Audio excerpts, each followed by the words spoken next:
What's up, everybody? Welcome to the Porch, a Volquest.com baseball podcast. I am your host, Eric Kane, and this show is presented, as always, by our friends over at Spivey King and Spivey LLP. If you got a problem, let them find a solution for you. That's T&N Trial Lawyers. They specialize in criminal defense, family law, personal injury, divorce, car wrecks, all that and more. They can help you out if you have a need. You can give them a phone call today for a free consultation.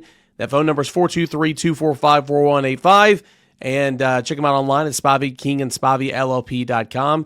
Spivey King and Spivey LLP. If you got a problem, let them find a solution for you. T&N Trial Lawyers. All right, so big weekend coming up. We're gonna talk with Xander Sechrist, former Tennessee pitcher, here in about 10 minutes or so. Looking back mainly at the Auburn series, looking back at the 2023 Vanderbilt series, going through some of the challenges of getting off the snide a little bit. I mean, Tennessee's going in the wrong direction right now. So how do you change that? Going to talk with Xander Sechrist about that. Also, the difficulties of pitching twice over a weekend and being ready for your next scheduled start for Liam Doyle, all that and more. Xander Sechrist coming up here in about 10 or 15 minutes here on the Porch to get you set for Tennessee and Vanderbilt.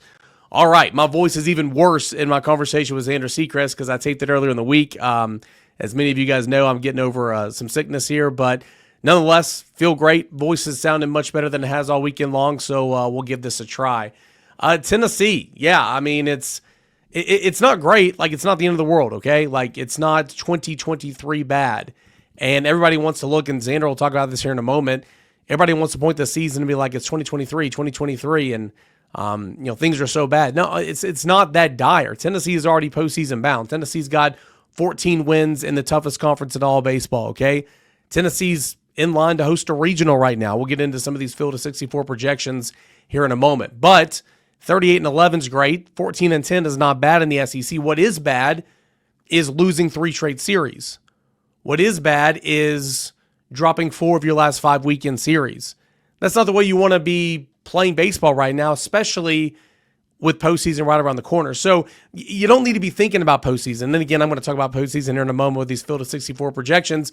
But you need to be focusing on yourself. You need to be focusing on one game at a time. And I think that's what Tennessee is doing. And I do think that there's some good leadership there from Hunter Ensley and some of these other guys. Tony Vitello, mentioned Gavin Keelan as being one of these leaders for Tennessee baseball. I love what he did with the lineup, moving Dean Curley down to 5th, moving up Gavin Keelan to the leadoff. And, the whole left, right, it's great to have balance. But the left to kick things off with Keelan and Fisher, that doesn't bother me. You know why? Because Keelan is a contact machine. I know he hit 2 home runs on Tuesday, but he's a contact machine, man. He just hits. And then Andrew Fisher just gets on base. Need more proof than that? He's gotten on base in every single game this year. That's something that kind of gets lost in all this translation in the madness of a season. It's not a hit streak, but in 49 games this year, Andrew Fisher has reached base safely, whether it be a hit, an error, a walk, hit by pitch, whatever the case may be. And so those 2 dudes get on base. And then Hunter Ensley, he's your leader in RBI this year, 56 RBI. It's not even close in SEC play. Hunter Ensley's having a phenomenal season. In fact, in SEC play, you want to look at the RBI count. It's Ensley at 31, and the next closest is Reese Chapman with 17. Now, Cannon Peebles, Dalton Bargo, Andrew Fisher all have 16. But, I mean, it's not even close. It's almost double the amount of the second-place guy, which is Reese Chapman, 17. That's 31 RBI for Hunter Ensley. He's having a really, really good season this year. Now, for this lineup to reach his full potential, does he need to be the best hitter? I mean, it's good that he is, but probably not, right? I mean, Andrew Fisher needs to come around. Dean Curley needs to come around. And it's not like Andrew Fisher's having a bad season, hitting over 300 in SEC play, 7 home runs in SEC play, hit his 17th home run of the season the other night. Good to see Reese Chapman on Tuesday night break out of an 0 for 16 slump? 0 for 16 slump with 8 strikeouts. So really, really good to see Reese Chapman kind of get back into form on Tuesday night as well. But the Auburn series overall, I mean, it was so wacky with the weather first and foremost. And no one's blaming Tennessee losing on the weather. I mean, Auburn had to play in the same weather. Now, in terms of Liam Doyle pitching half an inning and then flat out being burned until Sunday, that stinks. I know a lot of you guys were frustrated on Sunday that, we in the media didn't ask that question. And, I mean, there was one media appearance all weekend long. It came Sunday evening. It was a media appearance following Tony Vitello being ejected, Tennessee losing another series. And, oh, yeah, Tony Vitello letting us know that Liam Doyle was ejected from the ball game as well. So, again, we should ask the question, okay? I'm just talking, me to you here. Should ask the question, but there was a lot going on right then and there, and it just kind of got lost in translation. But regardless, that was not good that Liam Doyle pitched Friday night, and their number one guy did not. And their number one guy was saved essentially for, the start of the bottom of the first inning on Saturday morning, and he got a true start. So it was unfortunate. But I mean, like, you started game one on Friday, you ended game one on Saturday, you started game two on Saturday, you ended game two on Sunday, then you played a 7-inning game on Sunday for game three. And I thought Tennessee had all the momentum, man. I mean, you had that dust up at the plate a little bit with Liam Doyle. Words were exchanged. Maybe the tag was too hard, whatever it was. Knowing the competitor that Liam Doyle is, I don't know what he said, but been told that, it was warrant an ejection, whatever. Tony Vitello says that in the heat of the battle, those guys deserve to, kind of say whatever they want to each other. But regardless, he was ejected, and I'll kind of get into that here in a moment. But you had that scuffle at the plate. Then you go to the bottom half of that inning, and Tennessee starts with a couple of different singles, and Tennessee walks it off. Playing matchup, sure, Reese Chapman was struggling, but you went with the lefty on righty instead of lefty on lefty. Pinch hit Chris Newstrom. He got that single up the middle. Infield playing in. I don't know why corners weren't in. It's easy in hindsight, I get this. I don't know why corners weren't in and infield was in double play death, because if infield was playing back, that could have been an inning-ending double play right there. But nonetheless, it got through. Chris Newstrom come through. Tennessee walks it off. Tennessee's got the momentum. And I thought Tennessee was in a really good spot. Turning to A.J. Russell, even if it is an open and not a true start, getting A.J. Russell for 3 to 4 innings to begin this 7-inning leg, I mean, that's where you wanted to be. And he looked really good in the first 2 innings. Kind of fell apart there in the third inning. Gave up 3 hits, none of which were hit hard. Gets removed from the game. Nate Snead comes in, gives up all 3 of those runs, and then 1 more. And so after the third inning, it was 4-0 to Auburn, and then you just felt like the series was over. Okay, you just felt like it was over. And I know that I think Cannon Peoples had a home run later in that game, but nonetheless, the offense just wasn't there, and it was unfortunate. So 1 inning changed it all, and it turns out A.J. Russell actually was dealing with a blister there in that third inning. I would assume that contributed to some of the hits that he gave up, but been told here on a Thursday, right before recording this, actually reached out to a source, said he was going to be good to go this weekend. Tennessee did not list him as a starting pitcher for Game 3, but Tennessee often leaves Game 3 TBA anyway. It's what it's done the last 2 years, essentially, and would not surprise me if A.J. Russell's not starting that Game 3. I think some gamesmanship's a little bit involved in there with Tennessee and Vanderbilt, but regardless, been told that he's good to go, so that is a great sign for Tennessee for sure. Well, regardless of that series, I mean, it was just kind of a lot of what we've been seeing here lately. Like, starting pitching from Liam Doyle and Marcus Phillips has been good. Starting pitching in Game 3 has kind of been a question because it's not been a true start the last 2 weeks with A.J. Russell.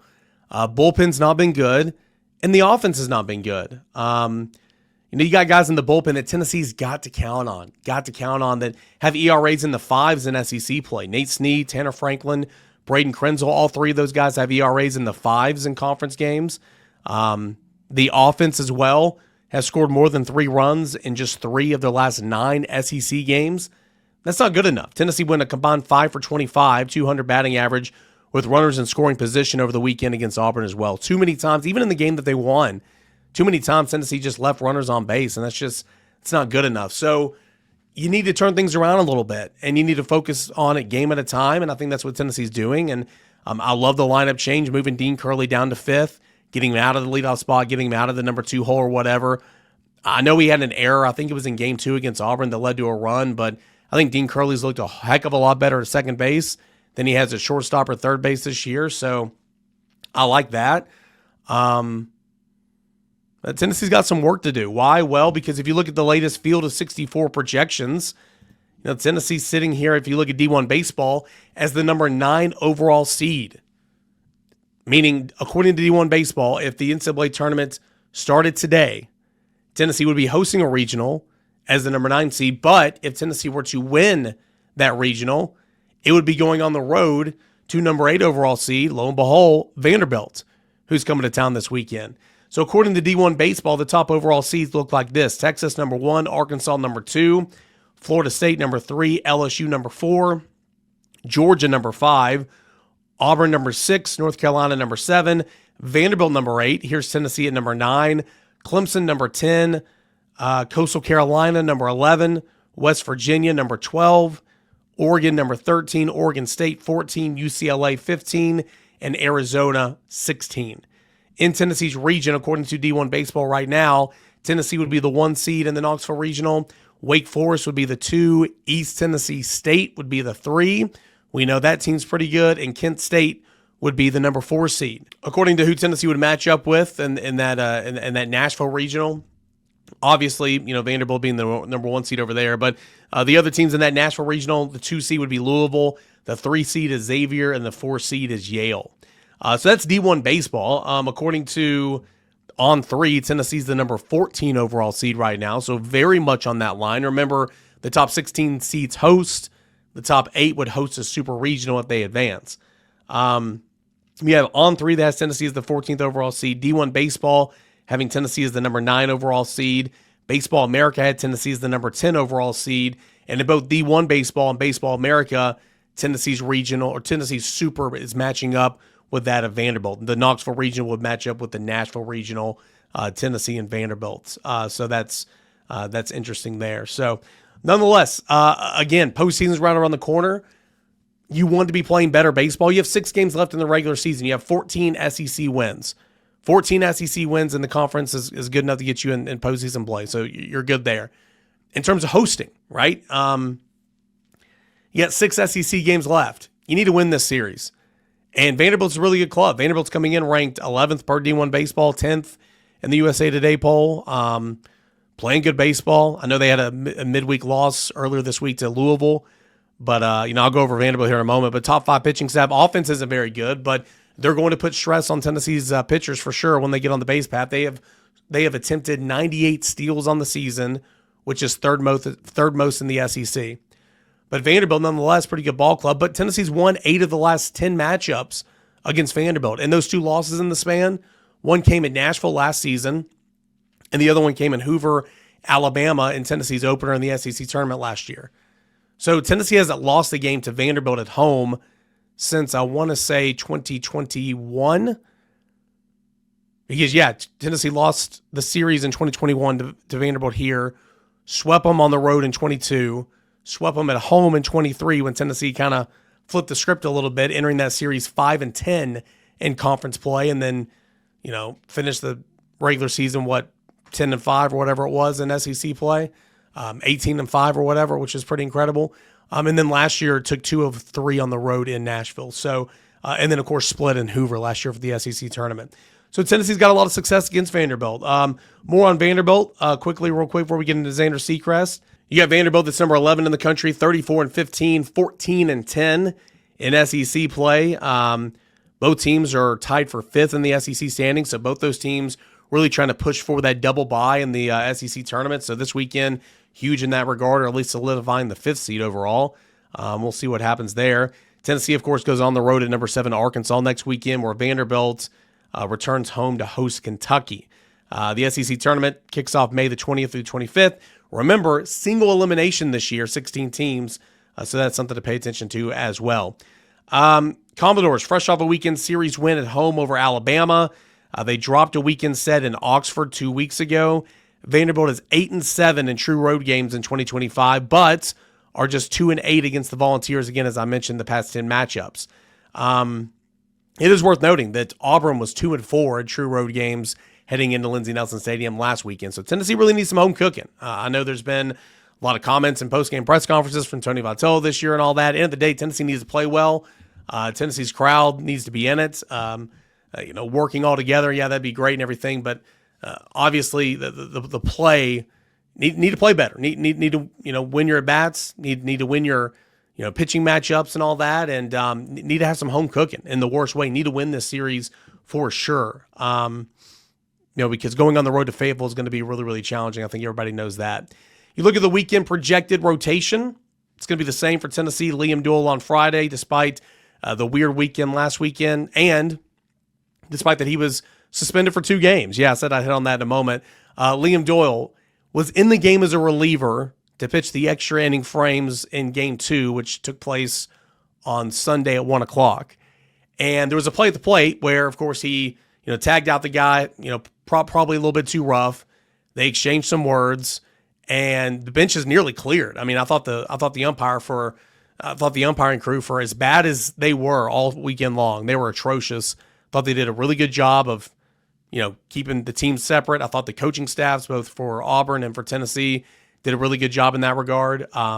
We didn't know that Liam Doyle was suspended. We really didn't. Kind of heard some whispers a little bit later in the day, but Tony Vitello said it in the post-game press conference. We had no clue. But he was suspended. But because he was suspended as a relief pitcher, per NCAA rules, it's just a 2-game suspension. If you were a starting pitcher, that would be a 4-game suspension, meaning you would miss your next start. But he was in the game as a reliever. And so because of that, Game 3 on Sunday was Game 1, and then the midweek was Game 2. Lo and behold, he's ready to roll for Friday in the start. So I thought that was kind of funny how that worked out. But nonetheless, it was pretty, black and white in terms of the ruling. And because he was in the game as a relief pitcher, lo and behold, he doesn't miss really any significant time. So that's great news. All that was stemming off the umpire's official report, but nothing in the umpire's report, made it more than what it was. So that was a good sign. But anyway, so it'll be Liam Doyle on Friday. It'll be Marcus Phillips on Saturday. TBA on Sunday. Not Thompson Bowling Arena, that being to be announced. I mentioned AJ Russell dealing with a little bit of a blister. Again, before the recording of this podcast, was told that he's going to be good to go this weekend. I don't know if that means he starts. I would assume that means he starts. I think there's some gamesmanship going on here. But again, Tennessee obviously has left open that Sunday slot as TBA a lot over the last 2 years. So we'll see who starts Game 3, but sounds like A.J. Russell is going to be good to go. For Vanderbilt, J.D. Thompson, 4-4 is the record, 3.95 ERA. He will get the start on Friday night. He's been pretty good overall in the season. 66 innings, team high, 88 strikeouts, 21 walks. Opponents are hitting 227 against him. You've got the Saturday starter, which is Cody Bowker, 2-4 on the year, 4.50 ERA. And he was the number 3 starter originally, was bumped up to Saturdays when SEC play began. His 54 innings pitched is second highest on the team, of course, to Thompson. Opponents are hitting only 226 against him, 73 strikeouts to 24 walks. Reliever Connor Fennell, he got moved into the starting rotation around the start of SEC play. He's made 6 of 8 SEC starts. He's been really good. 5-0 record, 3.20 ERA, 39 innings in the third pitched. Formerly of Dayton, transferred in a couple of the players, but he, was one of the standout from Dayton that transferred into Vanderbilt. 72 strikeouts on the year. He's only walked 9, which is really impressive. And his opponent batting average, 176. So the number 3 starter for Vanderbilt has been really, really good. It's been really good. And so that's something Tennessee will have to be obviously mindful of as the season or as the weekend goes along. Southpaw, Ethan McElvain was originally in the starting rotation, but his ERA has been inflated, 7.54, 22 innings and 2/3. He's in the bullpen now. Sawyer Hanks is the closing pitcher, the closer for the most part for Vanderbilt. 4-0 record, 126 ERA, 13 appearances and 6 saves. So when the game's on the line, typically they're going to go to Sawyer Hanks, a righty, will the Commodores. Alex Kranzler, 6-1's the record, 338 ERA. He's a right-handed pitcher. He's got 3 saves on the year. That ties Brendan Sieber, who's got a 2.66 ERA for the second most on the team, and he has the second most appearances with 15. Lefty Miller Green, who is a preseason All-SEC selection, 4.66 ERA, 1-2's the record. Another one that's used in high leverage situations, 5 saves over a team best 16 appearances. Overall for the staff, pretty good staff, okay? Top 5 staff. He comes in ranked number 5 in terms of team earned run average at 3.81. Opponent batting average at 215. It was 5th in the SEC with ERA at 381. It leads the league, okay? An opponent batting average at 215, strikeouts at 555, and hits allowed at 321.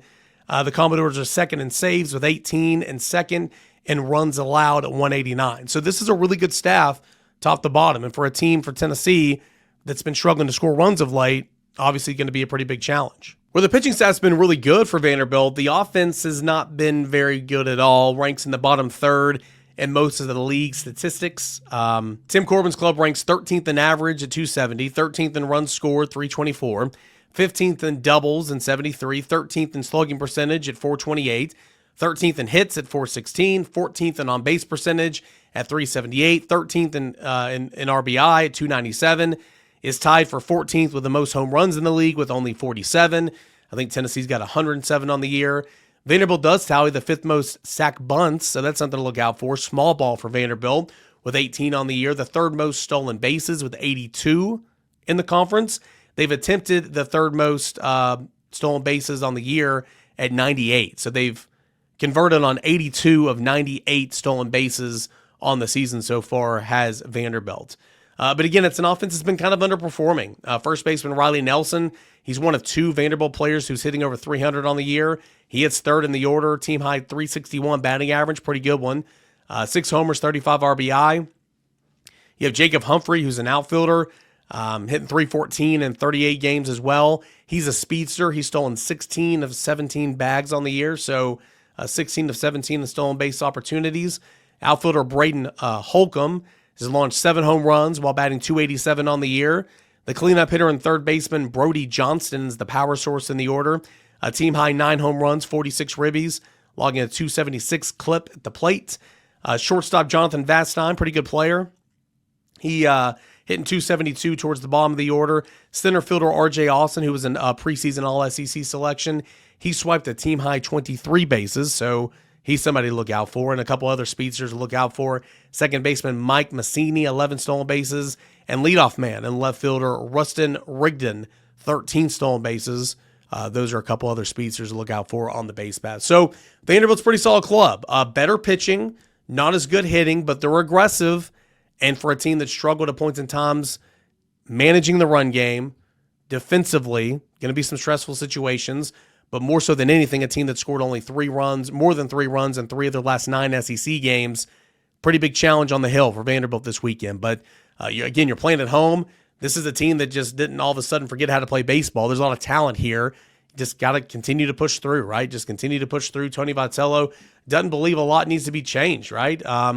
He's been quoted in saying, on Tuesday night that essentially, I don't have it in front of me, I'm sorry. Essentially, he needs to put his pitchers, his bullpen guys in the right positions to be successful. And then when coming up to the plate, you don't need to have the mindset that you need to save the day every time. Just win your at bat. And other than that, of course, he'd like a few results to be different, but he doesn't think a lot needs to be changed right now. He likes his team, and this is a good team. It's just a team that's currently on a slide right now. So Tennessee, that's lost 4 or 5 series, that's lost 4 of their past 5 series, has lost 3 straight series. Will it turn things around? According to the last 10 matchups, yes, it will. Vanderbilt and Tennessee. Tennessee's won 8 of those last 10 matchups, and Tennessee's not lost a game to Vanderbilt at home since the 2021 season. We will see what's in store for the Volunteers and the Commodores this weekend. It'll be Tony Vitello and Tim Corbin. Can Tennessee flip the script just like it did in 2023? Circumstances a little bit different, but I do think it would still be as important to change things around this late in the game for Tennessee this year, just as it did midway through the SEC slate back in 2023. We will find out. Hey, Xander Sechrist is going to join the show, looking back at the Auburn series, some of the challenges for Liam Doyle that he's facing this week.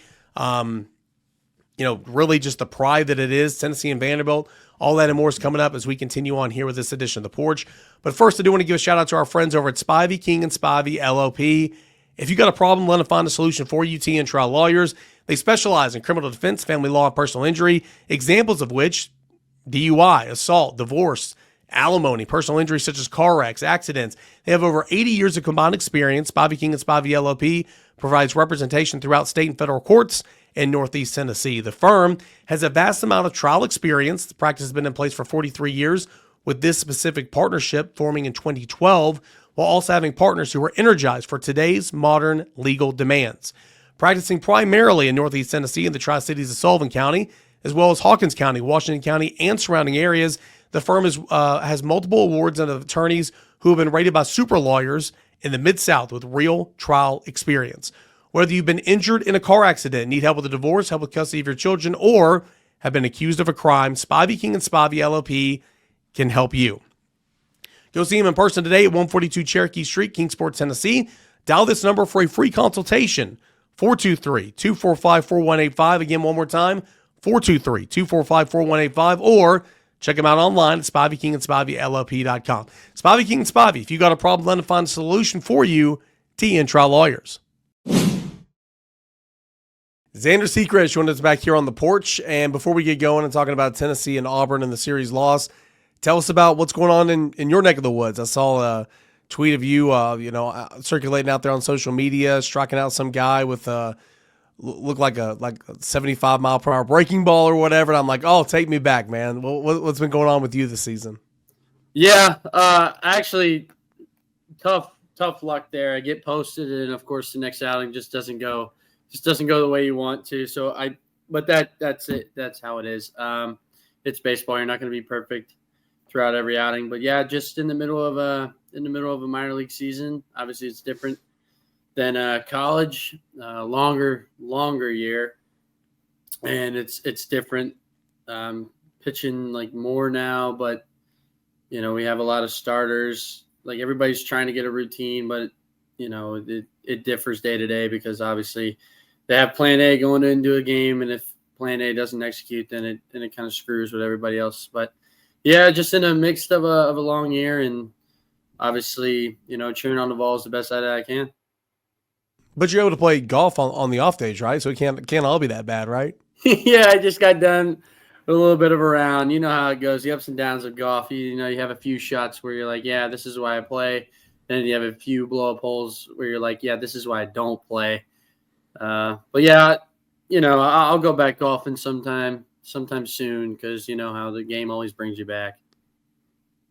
All right, Zander, so let's talk about Tennessee here.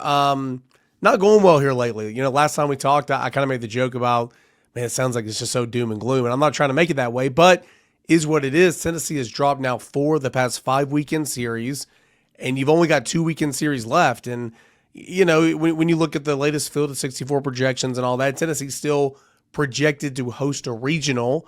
All that could change potentially based on these next 2 weekends. But at the end of the day, you're not playing your best baseball. And you continue to drop these rubber matches, and it feels like Tennessee just can't find the right mix or can't find the right answer from afar. And being in that locker room and when things haven't gone well before, how do you break out of that? What are some of your observations from afar on why Tennessee's kind of struggling here lately? It could be a mixture of things. Obviously, not being in the locker room, I can't really tell you the secret recipe for it. I wish I could. No. Because if I could, then I'd tell you right here, right now, and Involved Nation would be okay, and everybody would be like, oh, yeah, Xander said this, we'll be all right. So it's a little bit different. I keep hearing a lot of people saying this is 23, kind of all over again. It is, but it isn't, because in 23, we were way out of that thing. We were 5-10 after coming off a sweep from Arkansas, and boy, was that rough. But I think – and funny enough, how we turned that year around was the Vanderbilt series coming up.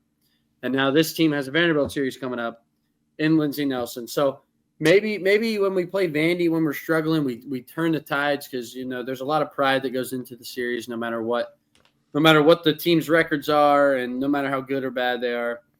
So, there's no secret recipe, but for me, I think just one guy just has to, take control and kind of step up. We have, if you look up and down the roster, you got talent everywhere. That's what happens when you win. People want to go there. You get talent a little easier, but you got a lot of talent, but everybody does everything differently.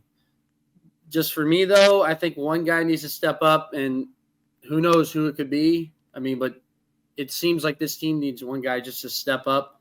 Not necessarily hit a clutch homer, not necessarily hit a clutch base hit, not necessarily, pitch a couple innings, of shutdown ball.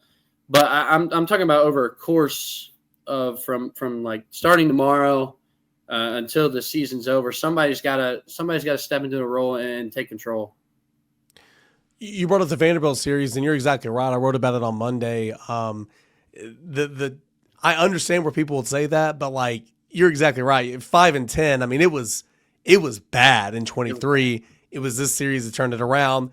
using Vanderbilt as a springboard, that's a good analogy, but you're in a much better position right now than where you were in 23. But still, you said, a lot of people take pride in this series. You're in-state foe. What sets this series apart from maybe some of the other ones, Tennessee, Vanderbilt? I mean, for me, it's that the tides are turning. Now it's Vanderbilt chasing Tennessee a little bit and not Tennessee chasing Vanderbilt as much, even though they're still neck and neck, in my opinion. I mean, two talented baseball teams going at it during the weekend. But for me, it's just the turning of the tide and how Vanderbilt is trying to chase down Tennessee and not much of Tennessee trying to chase down Vanderbilt. And obviously the talent is being dispersed evenly, I would say, with NIL and all that stuff. So people that would normally go to Vandy and Tim Corbin could recruit are now going to different universities. So like I said, it's being evenly distributed, and obviously there's a sense of pride when you play any in-state foe, because you want to be the best team in the state, no matter what your record is or how your season's going. So it'll be chippy, kind of like last week with Auburn. I think us and Auburn just have something. It seems it didn't happen last year when we went down there, but it happened 2 years ago in 20 or whenever we played them. There was a little bit of a chippiness there. So maybe there's like a underbrewing story or something. But I mean, Auburn's like a nice university. There's nothing that I hate about Auburn, and nothing that gets me riled up to go, after them and fight them. But I guess there's just something there when they come to Lindsey Nelson, not necessarily when we go to their place. But going back to Vandy, yeah, it'll be a tough series. I think it'll come down to a rubber match once again. I don't see any team sweeping, and maybe this is the 23 Vols turning it around with the Vanderbilt series. That'd be great. Sign me up, especially when you're heading to the next week in Fayetteville, and then of course to Hoover, and then when stuff really matters for regional and hopefully super regional play and so on and so forth. You brought up emotions and stuff like that, and that's something Tony Vitello spoke on Sunday afternoon. He kind of laughed because, again, this was an hour after he got tossed out of the baseball game. But he says, we got to play within ourselves. It can't be too emotional. That 2022 team everybody talks about, you guys always had it last year in 23. This team has it this year. How do you play within yourselves to be smart, but to use that energy for fuel and maybe not, use that to get in your own way? Like at points in time this weekend, obviously with Liam Dole. Yeah, I think for me, Tony V talks about it a lot, just behind closed doors, and not everybody knows about it. But if you're going to be emotional about the game, be emotional towards like a teammate during an at bat, or if someone makes a good play. Show that emotion when it's time to show that emotion, not necessarily whenever you want to, per se. And I'm not like disrespect, because I'm one to talk about emotions, and I'm yelling the F-bomb on national television coming off the mound in the national championship game. So that's a little different. But like direct it towards the dugout, if anything, and put forth that emotion towards like a teammate, whether it be a play in the field or a particular at bat. But like I said, it's easier said than done, because obviously when you're a competitor and things go your way, things don't go your way, those emotions kind of seep out a little bit. But ever since Coach V has gotten here, it seems like, Tennessee has always been like an emotional program, and they feed off emotions. It's almost like in 22, we didn't wait for somebody to talk to us, but because we were already emotional as it was. But once somebody did talk to us, it was kind of over, and our emotions went to the action on the field rather than, towards the specific player or their dugout. So it's easier said than done to control emotions, especially in a high sense, series. But, it is what it is, and you got to control it the best you can. But the best advice I can get is just control it to where, like, it's to your dugout, towards a teammate that makes a good play in the field, or towards a teammate during an at-bat. When Tony gets kicked out of a baseball game, I guess it happened a couple of times when you were there. It happened 23 at Missouri. It happened 22 Alabama. It happened 21, I think, Kentucky. Is that one of those things where you guys are in the dugout or the bullpen or whatever, and you're like, oh man, let's go to war for this guy? Or it's kind of like, oh man, he's hot. Like, what's he gonna do next? Like, walk me through watching a Tony Vitello ejection. This weekend, I'd say it was to fire the team up because they were coming off. This past weekend, it was a boiling over moment. It was definitely a fire up. 23 at Missouri. I don't know if that was a fire up. I think he was heated because it was very cold that day. Yeah. It was very cold, and I won't lie, not a lot of us wanted to be there. Not a lot of us were pitching, so not a lot of us wanted to be there. We were just standing in our jackets, and it was freezing. So I think that one was a little more heated. 22 was, I think, fire up. A lot of people want to say heated, but I think a fire up in that sense because I think we lost one to Alabama. Yep. I do remember that. We lost one, and we haven't lost a series since or before that. So I think that was a fire up. 21, that was probably a heated. So it comes and goes. We don't know if he's going to get ejected. It's a question mark every game. Most of the time it's get the team fired up, but there are some instances where it just, boiled frustration carry over. Yeah, and certainly this past weekend, there was so much to be frustrated about. He was, barking back and forth with the crew with the strike zone all weekend long. The weather, obviously, was a massive factor this past weekend. And let's go there. You go on Friday night and, whether it's game administration, whether it's umpires, whether it's coaches, whatever the case is, they started that game. It was the wrong decision. Yet Liam Doyle out there that pitches the top of the first inning. It's pouring down rain. Ike Irish hits a 2-run home run. Tennessee's down 2-0. And then before Tennessee even comes to bat, it's in a rain delay. And then that game gets suspended until the next day. So it just kind of spiraled from there. And again, that's a lot of the frustration there from Tony Vitello. But for a pitcher in Liam Doyle, pitching 24 pitches or whatever it was Friday night, and then coming back on Sunday and throwing those extra innings, how difficult is that? From a pitch count standpoint, it's not, but just from a routine standpoint, knowing that, he's going to be called on to pitch on Friday as well. That instance, I kind of figured they would bring back Liam after looking at it and how everything kind of went down, especially when you saw, was it Coons that kind of started the first game, after the first. So, yeah, you kind of put the pieces together there. You knew Doyle was going to pitch again. You just didn't know when. And I think it was the perfect time to use him during the extra innings because obviously he already had a day of rest after throwing Friday, which is 24, which is not too bad. And obviously he was still fiery. He was still himself.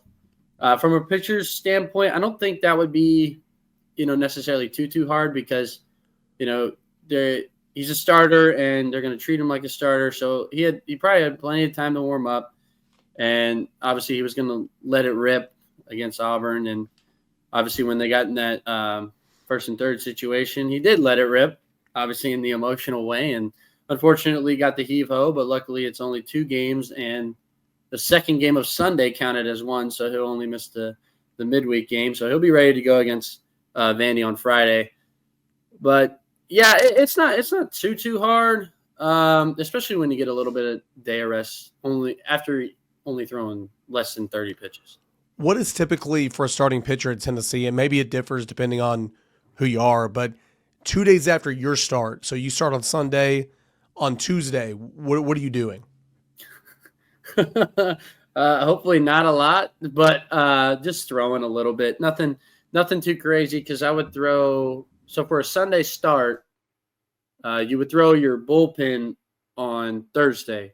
Saturday guy would throw their bullpen on Wednesday, and a Friday guy would throw their bullpen on Tuesday before the game to get ready for Friday. So that's a little insight to how the starting pitcher thing goes. So yeah, Doyle will be fine. Like I said, he'll throw that bullpen on Tuesday, and obviously Marcus will throw his on Wednesday, and then I'm assuming A.J. Russell's going to keep that Sunday role, and he'll throw his bullpen on Thursday. But obviously, you guys never know until they send out the probable projected pictures. So, yeah, I wrote about it on Monday. I think this team needs to block out the outside noise, and it's so incredibly difficult because you got guys like me that are doing a podcast or trying to with my voice. writing and doing these columns and all that type of stuff. You got social media. It's so tough. But whenever you're kind of going through the ringer a little bit, and nobody loves to see Tennessee fail, like college baseball fans, right, that are not Tennessee fans, you got to try to block all that out because this team kind of is going through the ringer a little bit. How challenging is that, man? I mean, we live in an era where we have our phones in our hands 24/7, so you see everything. How difficult is that? Or it's probably impossible, but how do you try to limit those interactions when you really you just need to be focusing on yourself? Yeah, it's impossible, to be fair, to ignore anything on social media nowadays. This 25 team, I think, is being compared to probably a little bit too much to the 24 team and how, like, Tennessee baseball fans were used to winning and not having a problem with winning. And then that also boils down to how 23 was, because you're coming off 22 of having an outstanding year. And then 23, you're having a down year, and then people are like questioning what's going on. And then luckily we dug out of that hole. And then 24, obviously everyone knows it. And then now 25, I think they're starting. I don't know if they're feeling the pressure because I'm not going to lie, with NIL these days, I don't think you can feel pressure with some of the guys that are making this much money. I mean, that's just me, but I think as a team and the media per se, I think there is more pressure now, especially losing 4 out of 5 series, and surprisingly at home, which is very weird to me because being at home was like a safety valve. If we had a team coming in, we would be like, oh well, this will be fun. It's a good team, and all you got to do is pull out 2. But I mean, I think now you're starting to get to, especially late in the year, now you're starting to get the rumbles of, this isn't the team of last year, and how are they going to dig themselves out of a hole? I think they'll be just fine. Obviously, it's hard to not hear what the outside people are saying, but you just got to stay within yourself. And obviously, not everybody's going to have the greatest day at the yard at the same time. There's never a perfect combination where everybody goes 4 for 4 in the lineup. I mean, people are going to get out, and pitchers are going to give up runs. It's just, if you can limit those days, that's what makes you a good baseball team. So I think Tennessee needs to get into that mode where we just need to limit the bad days rather than, trying to do too much. Yeah, I mean, it was always unfair, right? I mean, you guys made history last year with number of wins in the SEC and the national championship. And I mean, sure, this team started out hot and was 20-0 or whatever it was and was number 1. And I mean, that was all great, but still, knowing you're about to enter SEC play where it's a completely different beast. So the comparisons early on, it was kind of like, well, just wait. Like, there's so much talent here, but like, it's unfair to this group of guys to put that weight on them from what you guys did last year. And it's just mind blowing to me. So, I mean, obviously there's some differences there, but still the talent's undeniable. There's so much talent on this roster. They just got to get back to playing, good baseball. And something that I've noticed specifically about this year, 2022 comes to mind.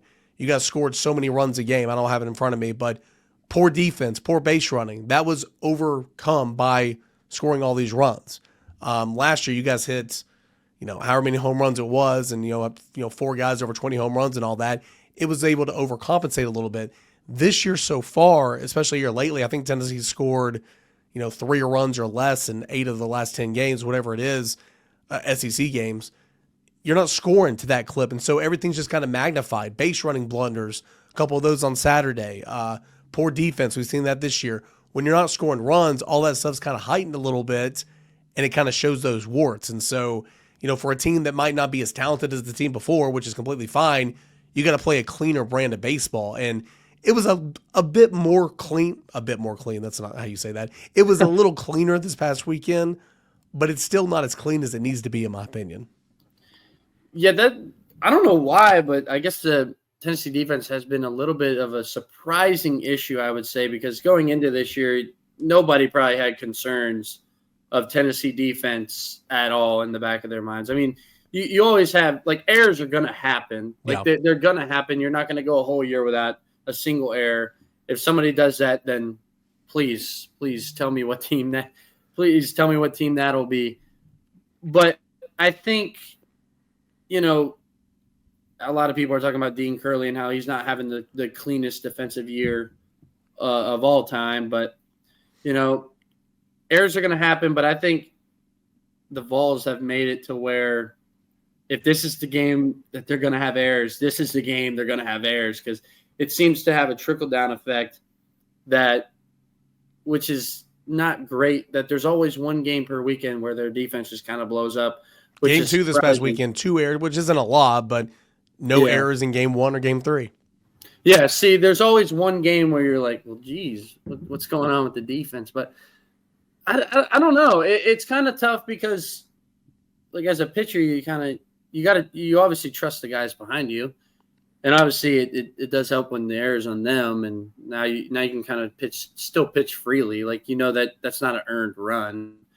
But I don't think, and I know you're probably not going to ask this, but like the pitchers in the clubhouse, I promise they trust the defense. There's no issue between them. I think it's just been a down year for the defense, and maybe we've put a lot towards the offense rather than defense. I don't know. Who knows? Because with the transfer portal and all that, you can stack any which way you want to go. And like you've said, with scoring a lot of runs, it kind of hides the defense, the pitching, and other things as well, like the base running.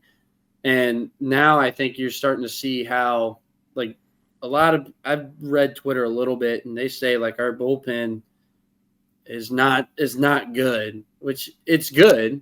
Like, it's good.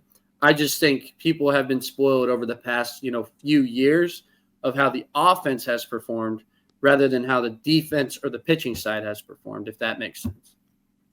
No, it definitely does. And I mean, that's you got good ball players here, and you recruit the best. You go out there and you get the best out of the transfer portal, and you come in, you're coached by, in my opinion, the best coaching staff in college baseball. So 100%. There's a lot of talent here, no doubt. So there's been a lot of spoil them. But end of the day, you got to find a way to go out there and carve out some wins. And you hope that's this weekend against Vanderbilt. Like losing at home, it's been weird. They lost the series against A&M. They lost the series against Kentucky. They lost this past weekend against Auburn. You said playing at home's like a safety net. Like, I mean, obviously a home field advantage, all that type of stuff, and you'd rather play in front of your fans than opposing fans. But what is special about playing in front of the crowd at Lindsey Nelson Stadium, and why has it been so weird this year that Tennessee's kind of dropped some more series at home than normal?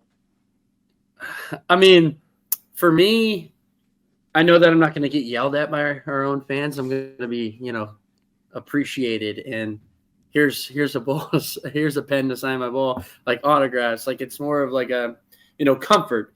And pitchers will attest to this. Like, you're pitching on the same mound that you pitched in the fall, so the atmosphere is not any different at all. Like, it's still the same mound, it's still the same backdrop. So it's weird for me to see that Tennessee is losing all these series at home, because the 4 years I was there, we defend the home turf as much as possible. Like, I could understand if Tennessee right now was in the situation it is, but had a more front-loaded road schedule. If they had a front-loaded road schedule, I could understand them being where they are right now. And it's tough to win on the road. It doesn't even matter if you go to Missouri right now, who hasn't won a game in the SEC. I don't think so. I mean, Georgia had to scratch and claw just to get a win. But again, it's on the road. It's not easy to win on the road at all because of the different environment. You're not used to this backdrop on the mound. You're not used to this.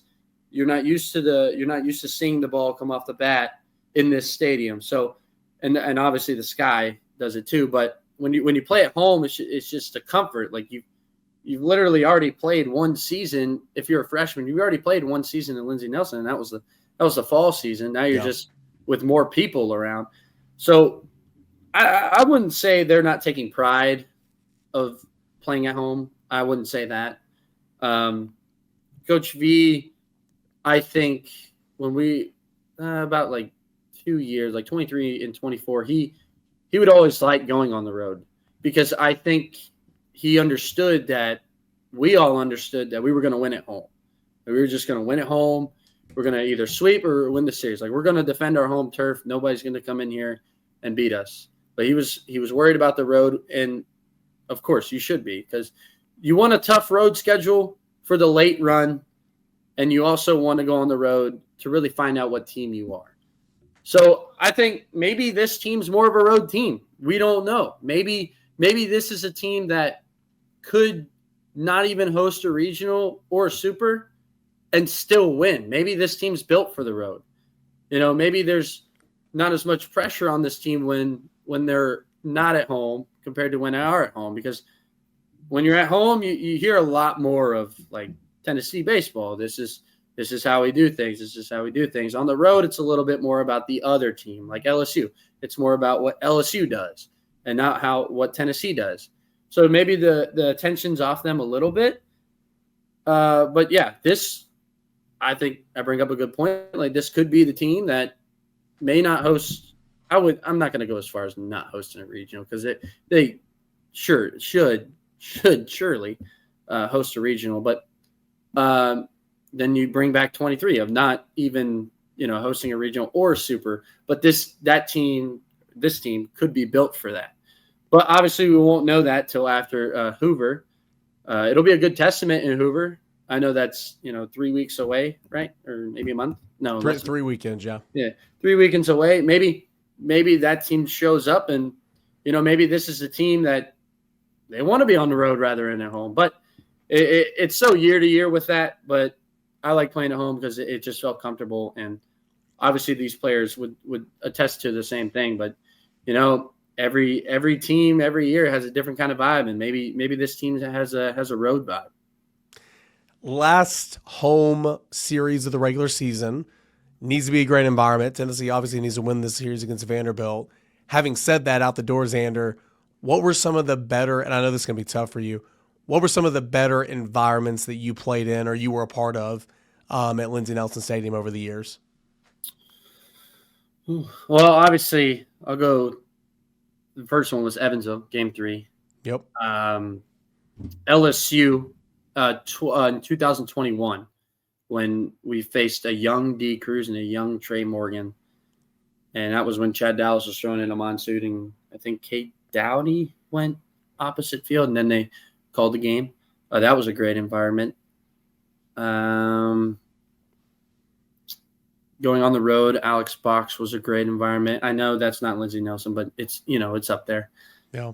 But there's a lot that don't come to mind. But obviously, if I went, if I had all the games that I played Lindsey Nelson, I could pick out a handful of them. But I'd say 2020. Well, last year they started to feel the same. Like, you knew what kind of environment they were going to be. It was going to be an intense environment for the opposing team. So they kind of blended together because we kind of knew what we were expecting from a crowd standpoint. And obviously the student section was a little smaller because it was just one section.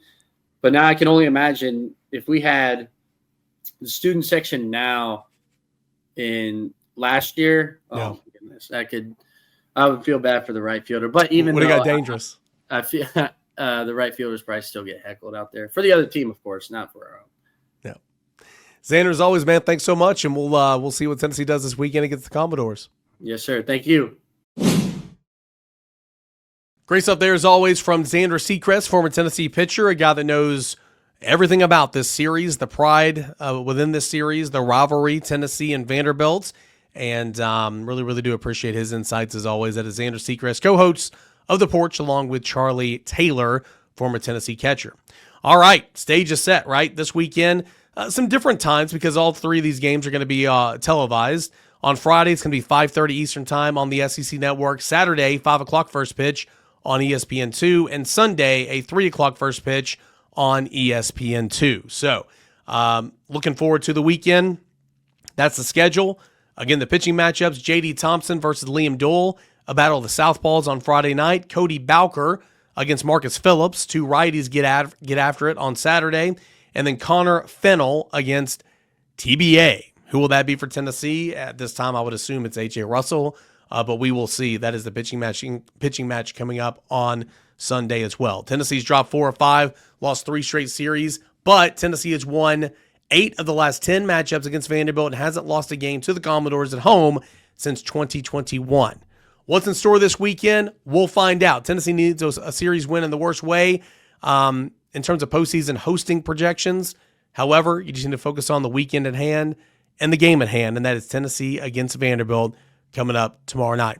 We'll be at the ball field all weekend long. Volquest.com will stay up to date with the game thread, 4 takes after the game, what Tony Vitello said, and everything else from the ball field. All that and more right here at Volquest.com. Big shout out, as always, to our friends over at Spivey, King and Spivey LLP for making the show what it is. If you got a problem, let them find a solution for you.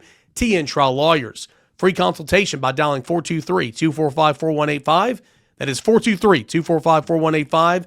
Spivey, King and Spivey LLP.com. Appreciate you guys, as always, for making the Porch your listen before the weekend. Getting you ready for Tennessee and Vanderbilt right here. We'll have it all covered at Volquest.com.